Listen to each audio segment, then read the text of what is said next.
Today I just got this package from the boardroom, and let's open it up, see what's inside. Sweet! Looks like we got a Vans trucker hat. Green, in case you're colorblind. Let's see what else. Ooh, skateboarding magazine.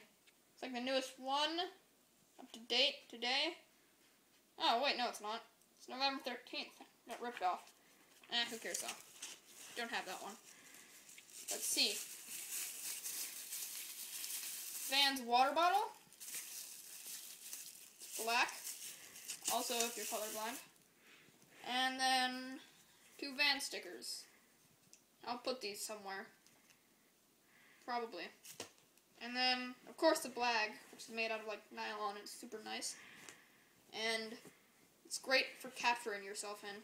So, if you ever need to capture yourself, use a bag. Goodbye.